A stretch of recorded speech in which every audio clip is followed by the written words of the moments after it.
O asfalto acabou, mas o arrependimento continuou me guiando. E foi aí que percebi que aquela estrada não era só um desvio, era um acerto de contas. Antes de começar o relato, se inscreva no canal, ative o sininho para não perder nenhum vídeo. Escreva nos comentários de onde você é e que dia está vendo esse vídeo. Agora, aproveite sua sessão de terror preferida. Sou caminhoneiro há mais de 20 anos. Conheço cada buraco da BR-116 como se fosse um sinal do meu próprio corpo.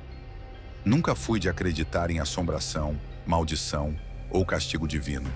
Meu pai dizia que estrada era como a vida, longa, solitária e cheia de escolhas erradas. E minha mãe católica fervorosa completava: mas até quem se perde pode voltar, se Deus permitir. Eu achava isso bonito quando era moleque. Hoje, velho de estrada, sei que nem todo mundo tem essa chance de voltar. E algumas estradas não têm retorno mesmo. Naquela noite, o céu parecia pesar uns 10 quilos sobre minha cabeça. Chovia, mas não era chuva de molhar. Era chuva de esconder as coisas.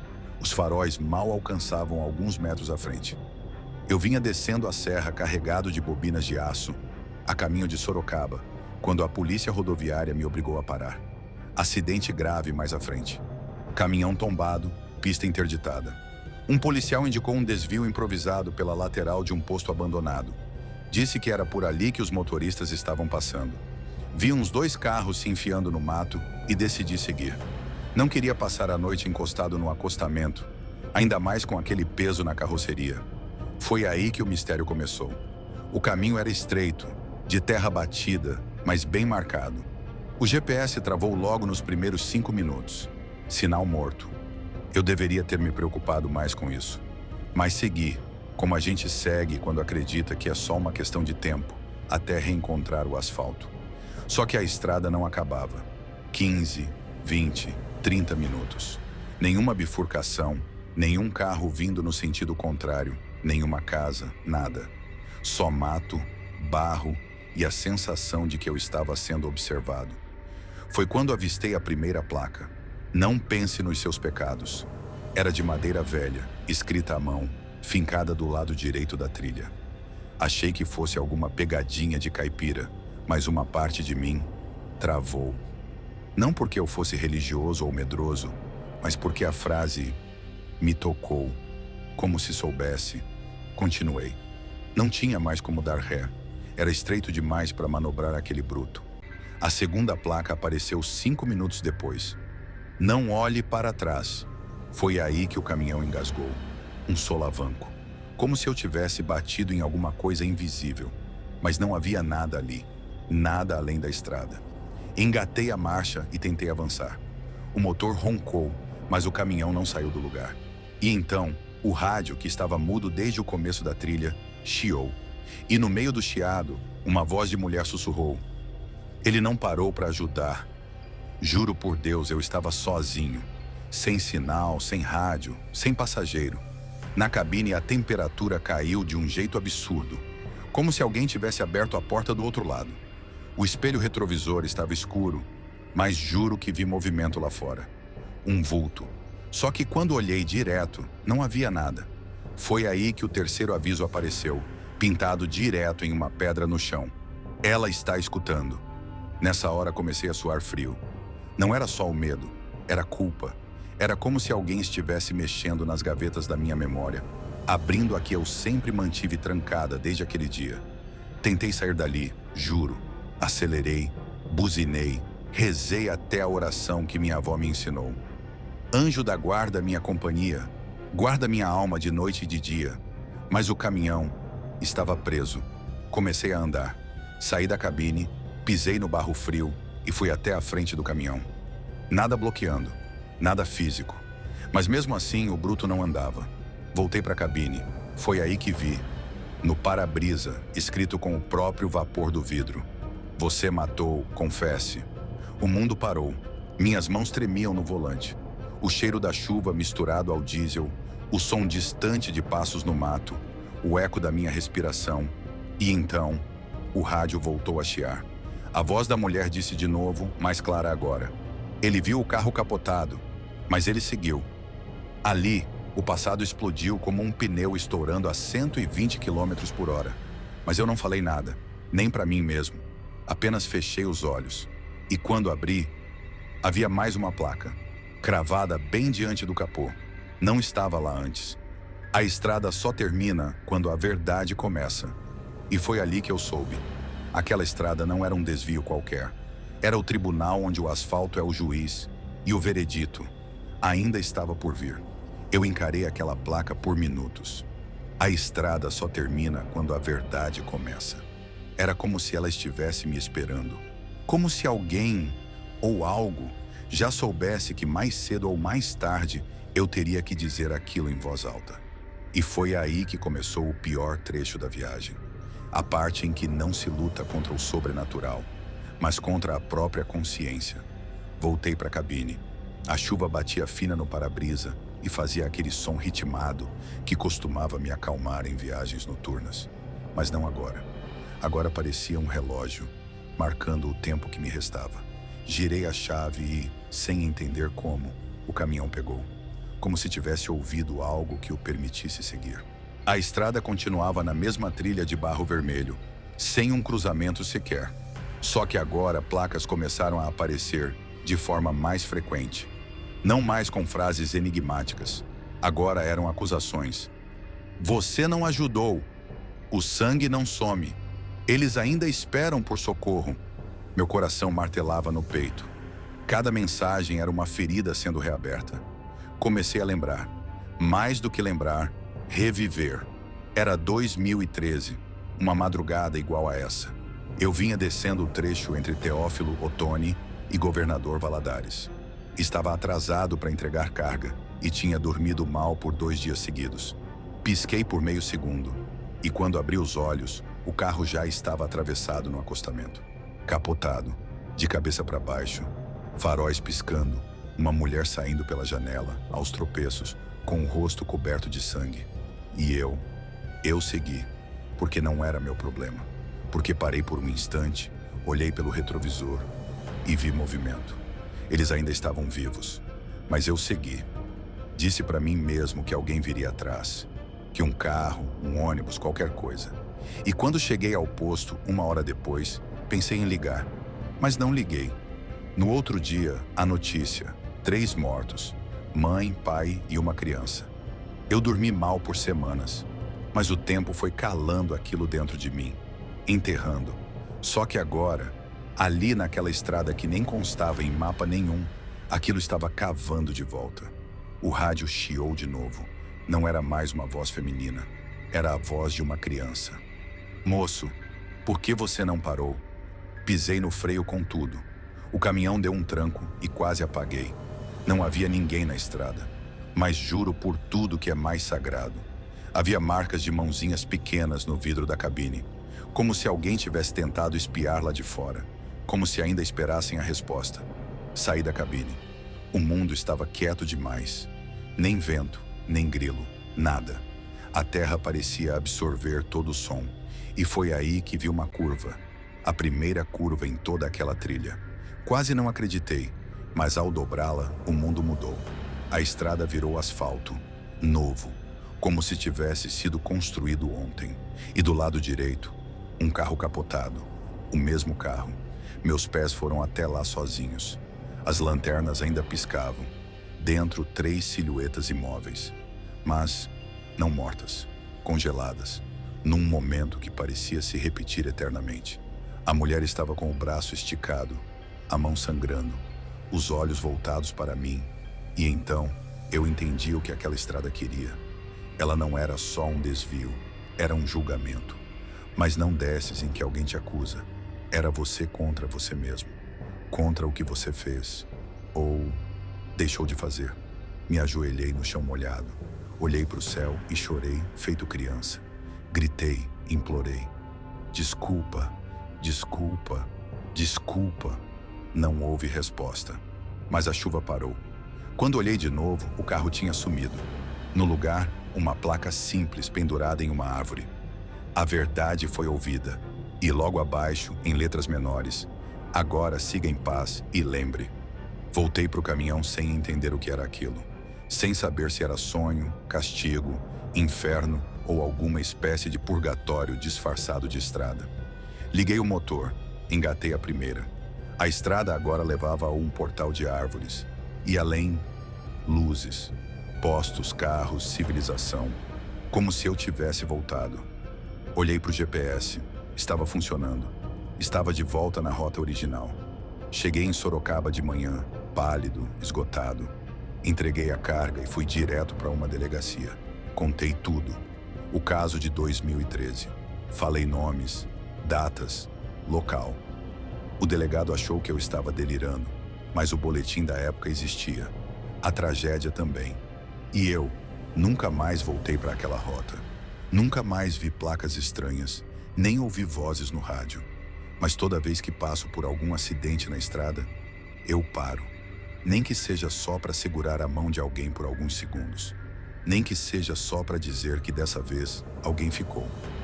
Está gostando do vídeo? Deixe seu comentário. Seu apoio é muito importante para o canal. Agora vamos para o próximo relato.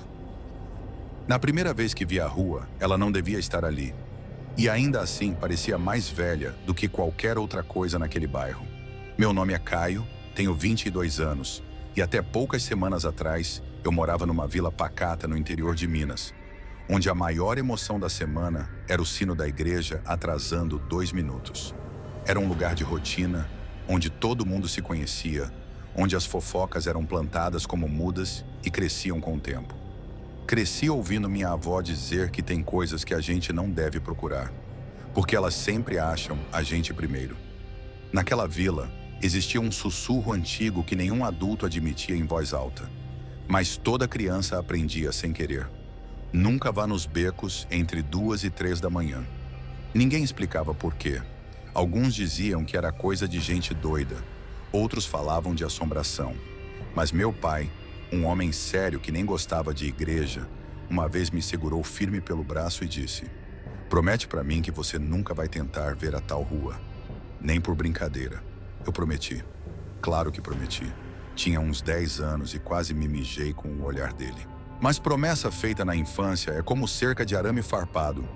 A gente pula quando acha que já está alto o bastante. Hoje desejo ter mantido os pés do lado de cá. Tudo começou quando a internet do bairro começou a pipocar com relatos estranhos. Gente que acordava no meio da noite e via entre os 2 becos do final da Rua da Amoreira uma rua nova, uma passagem que não existia ali durante o dia. Ela só aparecia naquele intervalo maldito, entre 2 horas e 3 horas da madrugada. Diziam que era curta, silenciosa, com postes antigos e sem saída aparente. Outros diziam que viam sombras se mexendo lá dentro, embora ninguém ousasse entrar. Eu deveria ter ignorado. Mas quando se cresce num lugar onde nada nunca muda, qualquer mistério vira vício. E eu sou curioso demais para o meu próprio bem. Na segunda-feira, fui até o beco mais próximo e marquei o chão com um giz amarelo, um círculo grande, com a data e a hora. Voltei às 2 horas e 2 minutos da madrugada. E a rua estava ali, não como uma rua nova construída, mas como um corte no tecido do bairro. Os muros antigos davam lugar a calçadas molhadas, um asfalto mais escuro e postes tortos que instalavam uma luz bruxuleante. O círculo que eu havia feito não estava mais lá. No lugar, apenas pegadas, as minhas, mas em posição de retorno, como se eu já tivesse passado por ali vindo de dentro da rua. Na quarta-feira, levei a câmera. Comecei a gravar antes mesmo da rua aparecer. Às 2 horas e 1 minuto, só o beco. Às 2 horas e 3 minutos, a rua já estava lá. O vídeo mostra isso nitidamente. Mas quando fui assistir, percebi algo. No segundo em que a rua surge, a imagem trava por 3 segundos. Uma falha. E no fundo da tela, uma sombra aparece, parada do lado oposto. Ela não se mexe, só me observa. Mas eu juro que não tinha ninguém lá. Juro por tudo. Conversei com um velho do bairro, seu Gervásio, que morava ali há décadas. Quando mencionei a rua, ele congelou. Disse que um amigo dele, nos anos 70, havia entrado lá. Nunca mais voltou. Mas de vez em quando, gente jura ver o tal amigo parado na porta de casa, como uma figura imóvel na penumbra, repetindo sempre o mesmo gesto, batendo 3 vezes e desaparecendo. Comecei a desconfiar que aquela rua não era só uma anomalia. Era uma armadilha. Um lugar que copia e prende. Mas mesmo sabendo disso, naquela sexta-feira, quando o relógio marcava 2 horas e 10 minutos, eu cruzei o limite. Não sei explicar o frio que senti no exato momento em que meu pé tocou o asfalto daquela rua. Não era o frio do vento ou da noite, mas uma ausência total de som, de tempo, de vida. A câmera em minha mão ficou muda. Nenhum som, nenhum ruído. Só o estalo distante de um poste, como se a própria rua estivesse respirando. E então percebi, não havia ninguém ali. Mas todas as janelas daquelas casas estavam com as cortinas entreabertas. E todas tinham olhos me observando. Não eram pessoas, eram cópias, reflexos parados de rostos que conheci, todos com os olhos fixos em mim. E naquele instante, percebi que tinha algo terrivelmente errado. Cada figura parada nas janelas era alguém do meu bairro. Alguém que, segundo os boatos, já tinha desaparecido. Eu não me lembro de ter dado o primeiro passo para dentro da rua. Juro, não foi como atravessar uma linha, como entrar em um cômodo novo. Foi como cair. Um instante eu estava do lado de fora, sentindo o asfalto velho sob os pés. E no segundo seguinte, tudo ficou diferente. A luz do poste às minhas costas apagou com um estalo seco, como se o mundo tivesse piscado. O som sumiu. Não o silêncio natural da madrugada, mas um vazio. Um silêncio sem vento, sem grilos, sem a batida do meu próprio coração. E então veio a sensação. Eu estava sendo observado, por todos os lados. As janelas estavam abertas, todas, e atrás delas, rostos, não sombras, rostos, claros, imóveis, sem expressão. Mas seus olhos, todos olhavam diretamente para mim. Rostos de pessoas que eu conhecia. Dona Lourdes, a senhora da padaria. Mauro, o carteiro. Até o garoto que pedalava toda a tarde na esquina, com a camisa do Atlético. Todos desaparecidos nos últimos anos. Casos arquivados como fuga, suicídio, sumiço. Ali estavam eles, estáticos, presos, observando. E eu comecei a entender. Essa rua não leva a lugar nenhum. Ela é o lugar. O lugar onde os que ousam atravessar, ficam. Tentei recuar, dei meia volta correndo, mas atrás de mim não havia mais beco. A rua seguia, reta, longa, como se tivesse se esticado enquanto eu respirava. Ao longe, via um vulto escuro me observando parado bem ao centro. Alto, magro, sem rosto visível. Ele não se mexia. Mas cada passo que eu dava fazia as luzes dos postes se apagarem atrás de mim. Como se a rua estivesse me empurrando para frente, me obrigando a avançar. Tentei gritar, mas minha voz não saía. Era como tentar berrar debaixo d'água. Então vi meu reflexo. Simulation, meu reflexo. Não em um espelho, mas numa janela de vidro fumê. Do outro lado do vidro havia eu, parado, com a câmera na mão. Mas não se movia como eu. Não respirava junto. Ele apenas me observava, como os outros. A sombra no vídeo, aquela figura parada na ponta da rua, era eu. Aquela gravação era do futuro. Eu já tinha entrado. E a rua me gravou, me copiou. Avancei mais alguns metros. As casas começaram a mudar. Pequenos detalhes fora do lugar. A calçada que antes tinha rachaduras estava lisa. Um poste que sempre foi torto agora era reto. Mas as casas, os muros, eram reconhecíveis. Uma versão espelhada, mas vazia. Até que vi uma porta aberta. Era a minha casa, do outro lado da rua. O portão de madeira marrom, a plaquinha "Bem-vindo", feita por minha mãe antes dela morrer. As plantas que eu mesmo havia replantado com meu pai. Tudo lá, idêntico. Entrei, tentei chamar meu nome, nada. Mas ouvi vozes vindas da sala. Entrei devagar. A televisão estava ligada, mas em silêncio. E no sofá, meu pai. Não o homem que vi pela última vez meses atrás. Era ele, com o mesmo pijama, mesma expressão, como se o tempo ali tivesse parado. Ele me olhou, sorriu. "Você demorou, filho." Minha garganta travou. "Pai, mas você..." Ele fez sinal para eu me sentar. Ninguém consegue voltar quando atravessa. A rua, ela prende, copia, mas também repete, como um disco riscado. A gente vive nossos últimos passos, de novo e de novo. As pegadas no chão no primeiro dia. Elas eram minhas. Eu já tinha cruzado. Só não lembrava. Por que eu tô vendo o senhor aqui? O senhor ainda tá vivo lá fora. Ele fez uma careta de dor e olhou para baixo. Não por muito tempo. Não entendi o que ele quis dizer. Mas então a imagem se desfez. A casa começou a ruir, como fumaça sendo soprada. Eu corri de volta para a rua. A mesma rua que agora parecia se curvar sobre si mesma. Um labirinto espelhado. Em cada janela, um eu diferente. Chorando, gritando, filmando. Todos presos. Todos tentando sair. O amigo de seu Gervásio que batia na porta. Ele não queria entrar. Ele queria sair. Corri. Corri até os pulmões arderem. Até ver uma brecha. Uma luz tremeluzente como um rasgo. A câmera em minha mão começou a vibrar, a tremer. E então vi, pela lente, uma saída. O beco. O real. Era minha única chance. Fechei os olhos. Saltei. E por um instante tudo sumiu. Acordei no chão do meu quarto com a câmera na mão. 3h07 da manhã. O vídeo gravado mostra toda a travessia. A rua, as casas, meu reflexo, até o momento em que a lente congela em uma imagem final. Uma multidão de cópias de mim mesmo, batendo nas janelas, como prisioneiros querendo escapar. Eu sobrevivi. Voltei, mas não como antes. Agora toda madrugada, entre 2h e 3h, recebo notificações no meu celular de novos vídeos gravados.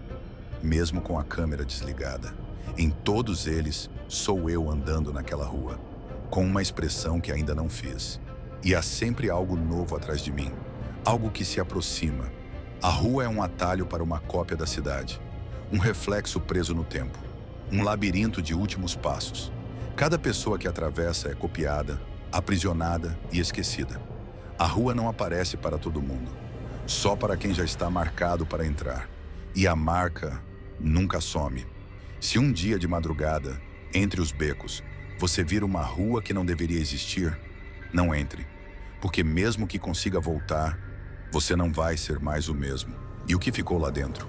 Ainda está olhando pela janela, esperando por você. Antes de irmos para o próximo relato, não esqueça de deixar o like e se inscrever no canal. É um prazer ter você aqui. Agora curta o momento ouvindo o próximo relato. A trilha não aparece nos mapas porque ela não leva a um lugar. Ela leva de volta ao que você esqueceu que viveu. Eu cresci ouvindo meu avô dizer que a Serra Branca só se revela para quem carrega alguma coisa dentro do peito. Ele nunca explicou o que era essa coisa, mas sempre dizia isso depois de tomar umas cachaças e olhar para o horizonte com aquele olhar que só velho de interior tem. Um misto de saudade e medo. Meu pai, mais cético, achava que essas histórias só serviam para espantar gente da mata fechada e dizia que o maior perigo mesmo era bicho e desorientação. Mas eu aprendi cedo a respeitar o que não se explica.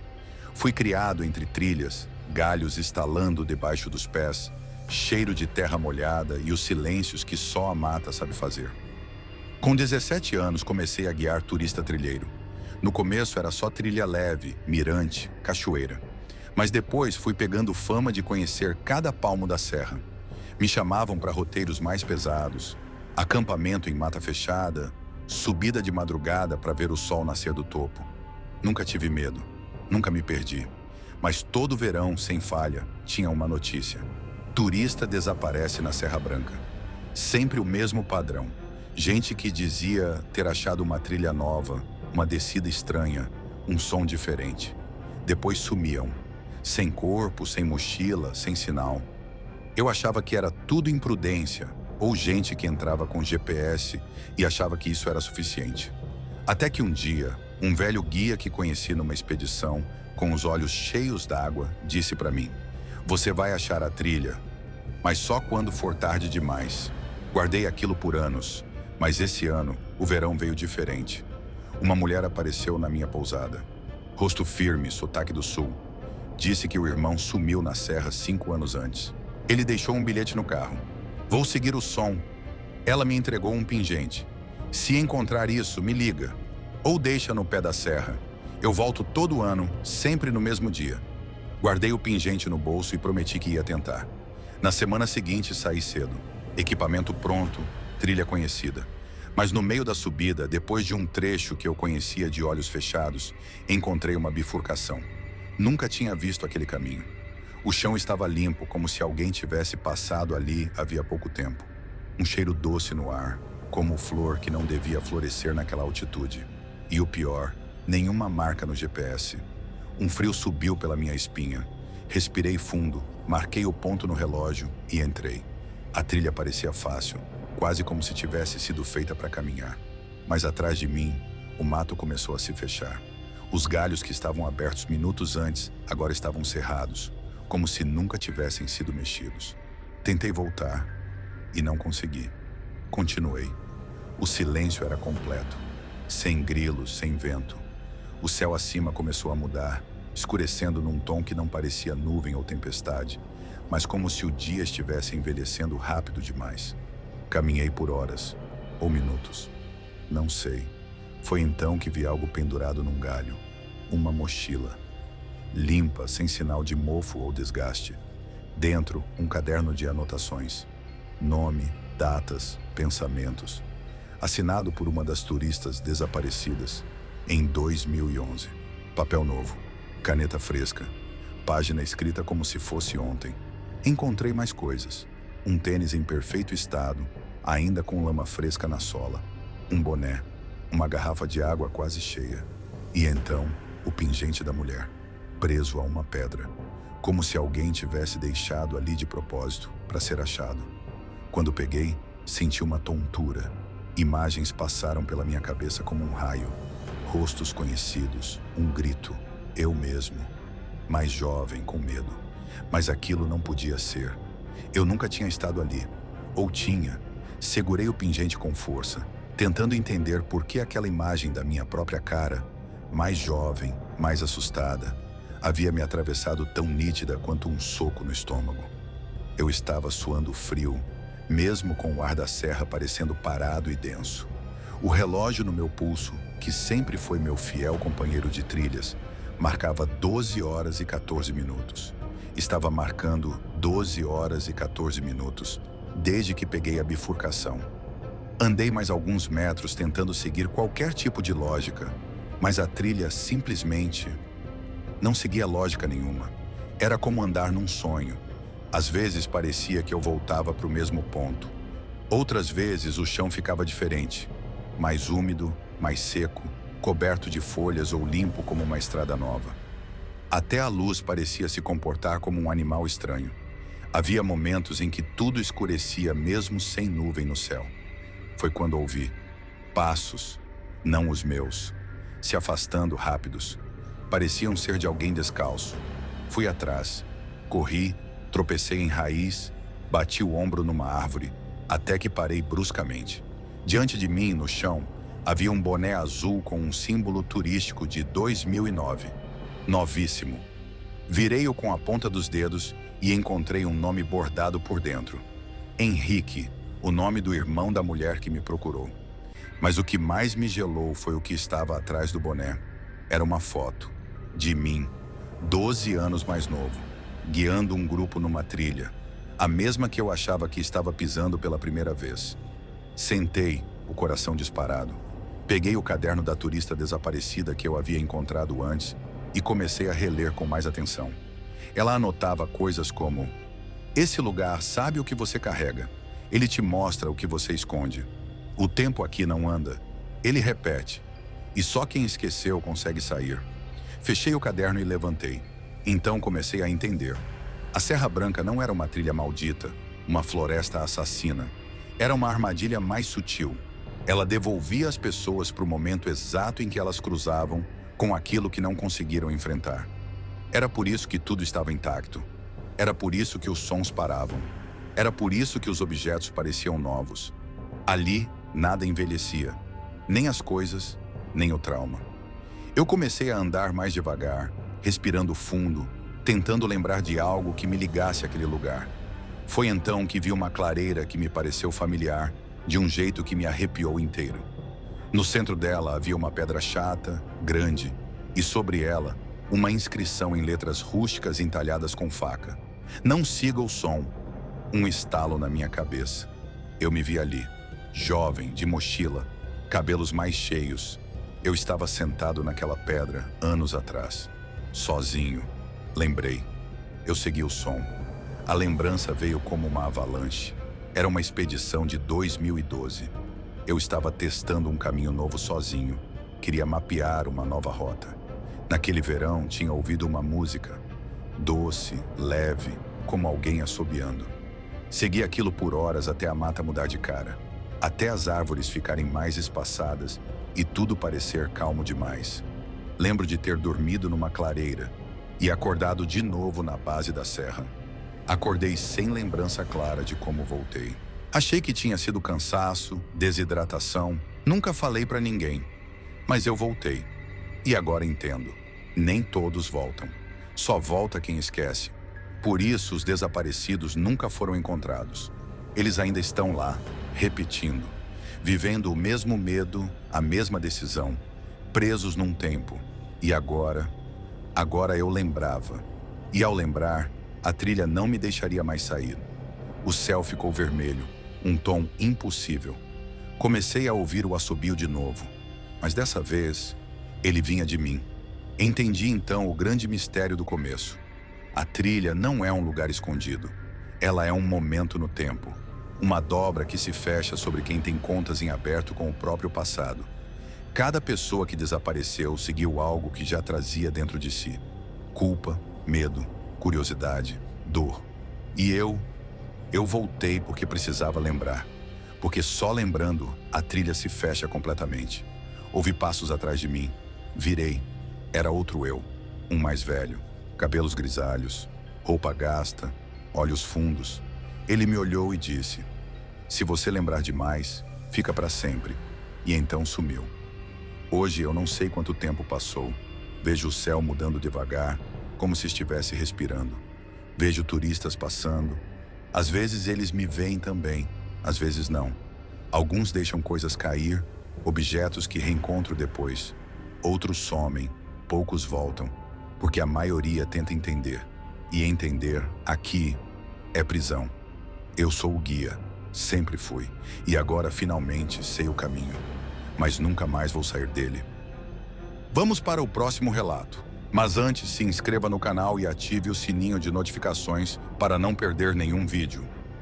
Se você ouvir seu próprio nome vindo do chão, não responda, porque não é você que estão chamando.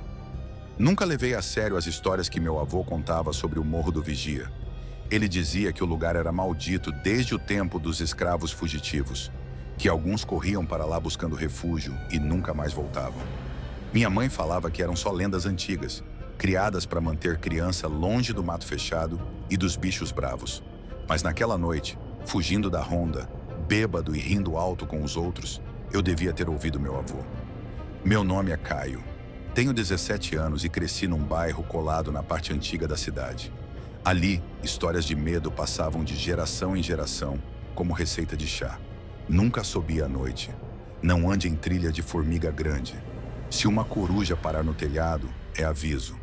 Essas coisas sempre me pareceram exagero, até o dia em que eu vi com meus próprios olhos o que mora nas entranhas daquele morro. Tudo começou numa festa clandestina no galpão velho da Beira-Rio. Coisa de adolescente querendo ser ousado. Tava lotado, som alto, bebida barata. Quando a sirene da viatura cortou o som, todo mundo correu como bicho assustado. Eu, Mateus, Léo, a Camila e o Juninho corremos pela lateral do galpão, tentando escapar pelo matagal. "Por aqui!" o Juninho gritou, apontando para uma trilha que subia o morro. Eu devia ter notado que ninguém mais seguia naquela direção. Mas no calor do momento, com o coração disparado e o sangue fervendo, a gente só queria sumir dali. A trilha era estreita, cercada de mato denso, e o chão úmido fazia os tênis escorregarem. A gente ria, xingava, empurrava um ao outro. "Daqui a pouco a gente tá lá em cima e vê a cidade toda", disse o Mateus já ofegante. Ninguém sabia ao certo onde aquela trilha ia dar. Subimos por uns 20 minutos até que o som da cidade sumiu. O topo do morro era plano, com um círculo de terra batida cercado por árvores tortas e silenciosas. Ali, o vento era diferente. Não fazia barulho, mas gelava por dentro. Foi quando a Camila disse: "Cadê o Juninho?" A gente virou em todas as direções. Ele estava logo atrás, rindo e reclamando da subida. Sumiu como se o mato o tivesse engolido. Gritamos, xingamos, rimos sem graça, procuramos e nada. "Juninho, para de palhaçada, mano. Aparece logo!" O Léo gritava, mas era como se o nome dele morresse no ar. Decidimos descer para ver se ele tinha voltado pelo caminho. Só que o caminho não descia. A trilha, antes tão clara, agora se ramificava em várias outras. Algumas voltavam em círculos, outras levavam para árvores caídas ou barrancos impossíveis de ter subido. Era como se o morro tivesse mudado de lugar. Tentamos uma, depois outra. Sempre voltávamos ao mesmo ponto, o círculo de terra no topo. E a cada volta, um de nós começava a reclamar de algo estranho. Na segunda vez que voltamos, foi o Matheus quem parou de andar. Ficou quieto, olhando para o chão. "Tem alguém aí, falando, aqui embaixo", murmurou. A gente riu nervoso, mas ele ajoelhou e encostou a orelha na terra seca. Tão chamando, tão pedindo ajuda, tão dizendo que não sabem mais o nome. Arrastamos ele dali. "É o nervoso", dissemos, mas por dentro sabíamos que aquilo era mais. Na terceira volta foi a Camila. Ela caiu de joelhos do nada, começou a chorar. Disse que ouviu o irmão morto sussurrando para ela escutar, que o morro era uma caixa de vozes empilhadas. O Léo já nem falava.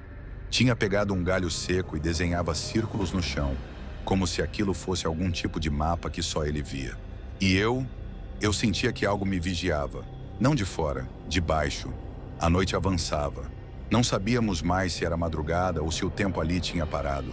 A floresta em volta não fazia som. Nenhum inseto, nenhum pássaro, nada. Como se até os vivos evitassem aquele lugar. Na quinta tentativa de descer, foi quando algo diferente aconteceu. Uma nova trilha apareceu, como se tivesse sido cavada ali, recente, fresca. E nela havia pegadas. Pequenas, descalças, indo e voltando. "Isso aqui não é pegada do Juninho", disse o Matheus. "Parece de criança." E mais uma vez seguimos, porque qualquer saída era melhor que ficar ali. Mas tudo o que fizemos foi dar a volta. Quando retornamos ao topo, encontramos algo que não estava ali antes. Uma garrafa de plástico cortada ao meio, com um pedaço de pano dentro.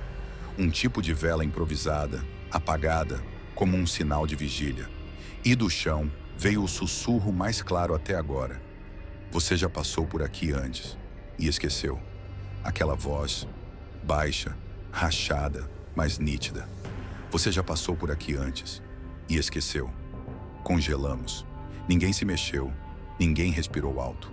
Era como se as palavras tivessem sido sopradas direto dentro da nossa mente. Sem eco, sem ar. Eu olhei em volta. Matheus, Camila, Léo. E vi nos olhos deles o mesmo que senti no meu peito, que aquilo era real demais para ser imaginação. Camila recuou alguns passos, os olhos cheios de lágrimas e murmurou: "Meu avô, ele falava desse morro. Dizia que era lugar de quem se perdeu da própria alma." "Do que você está falando?" perguntei, tentando agarrar alguma lógica.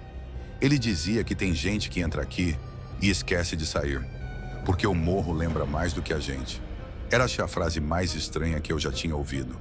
Mas naquele momento, tudo parecia fazer sentido errado, como um quebra-cabeça com peças trocadas. Léo parou de desenhar no chão e disse pela primeira vez em muito tempo: "Isso aqui é túmulo, mas não um túmulo comum. É um túmulo de passos, de vozes. A gente está andando sobre gente que ainda grita." Ninguém questionou. Só o silêncio em volta respondeu. Começamos a explorar o topo, mais a fundo, agora com medo, mas também com uma sensação de que tínhamos que entender. Encontramos entre as árvores coisas esquecidas pelo tempo.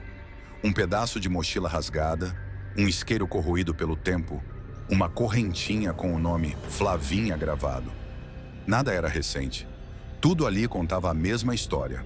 Outras pessoas chegaram, outras pessoas desapareceram. A Camila apontou para uma árvore que parecia carbonizada, mesmo sem sinal de fogo no resto da mata. Nela, alguém tinha entalhado com raiva uma frase, como se quisesse deixar aviso antes do fim. Não responda, mesmo que seja sua própria voz. E foi aí que o Mateus ajoelhou de novo, contra a vontade, como se fosse puxado. Tá falando de novo, mas agora é diferente. Nos ajoelhamos também, apesar do medo. Encostamos a orelha na terra como ele. E ouvimos. Fraco, profundo, como alguém enterrado tentando chamar. Me ajuda, eu sou você. Lembra, me ajuda. Eu me afastei como se tivesse levado um choque. Eu sou você? Comecei a perguntar a mim mesmo, e se aquilo não fosse uma armadilha? E se a gente já tivesse estado ali antes? E de repente um buraco se abriu na minha cabeça. Uma memória, rápida, um instante como um flash. Europa. Muito menor, chorando entre árvores, ouvindo uma voz dizer: segue o som, menino, o morro só quer conversar. Mas isso nunca aconteceu. Ou aconteceu? Você se lembra? A Camila perguntou, olhando para mim. Eu não sei. Léo então falou algo que parecia sair de outra dimensão de entendimento. Eu acho que a gente já morreu aqui, mas continua tentando sair. O morro prende a memória e solta só o que ele quer. Silêncio. Só as árvores imóveis e o chão vibrando com sussurros. Foi então que o Mateus apontou para uma parte do círculo de terra que parecia afundada. Uma depressão no chão, onde a terra tremia quase imperceptivelmente, como se respirasse. E no centro dela surgiu algo que até hoje não sei explicar direito. Um rosto, ou o que restou de um. Olhos ocos, boca aberta num grito congelado. Não era feito de carne, era terra, pedra, tempo. E ainda assim, estava vivo. A coisa sussurrou. Você me prometeu que voltaria. Caio. Foi quando tudo dentro de mim quebrou. Eu me lembrei, não do todo, mas o bastante. Lembro de estar ali com o Juninho, anos antes. Crianças, explorando. Ele caiu numa fenda e eu fugi com medo. Voltei para casa e minha mãe disse que foi um pesadelo. Meu avô me fez um chá forte e falou: é melhor esquecer. Tem lugar que não quer ser lembrado. Eu fugi, deixei ele ali e esqueci. O morro nunca esqueceu. Senti uma força me puxar para baixo. Meus pés afundaram na terra mole. Ele tá me puxando! Gritei. Mateus agarrou meu braço. Camila pegou o outro. Léo chorava dizendo: a gente não vai sair. A gente já tá aqui faz tempo. Mas naquele momento, eu entendi o que o morro queria. Ele só queria que alguém lembrasse. Que alguém dissesse em voz alta o nome dos que ficaram. Juninho, Flavinha, Gustavo, Marina e todos os outros que esqueceram o próprio nome. Comecei a falar cada nome que ouvi das vozes. Gritava, chorava. A terra parou de puxar. A face afundou no chão, como se tivesse sido libertada.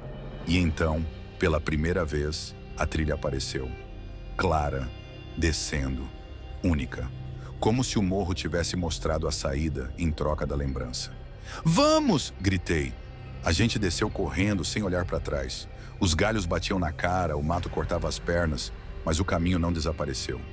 E quando saímos na beira da estrada, sujos, feridos, tremendo, o sol estava nascendo. Fomos embora sem olhar para trás. Hoje, anos depois, passo de carro por aquela estrada e vejo o morro ao longe. Parece normal. Verde, calmo. Mas eu sei que lá dentro ainda tem gente chamando. Gente que foi esquecida. Por isso, deixo aqui meu relato. Para que você saiba, se algum dia alguém te convidar para cortar caminho pelo Morro do Vigia, diga não. E se mesmo assim você for, não escute o chão. E jamais responda se ouvir seu nome, porque pode ser que não seja você que eles estejam chamando. Ou pior, pode ser que já seja. Algumas histórias nunca têm respostas claras, e talvez seja isso que mais assuste. Para ouvir mais histórias como essa, inscreva-se no canal, curta o vídeo e prepare-se para o próximo relato.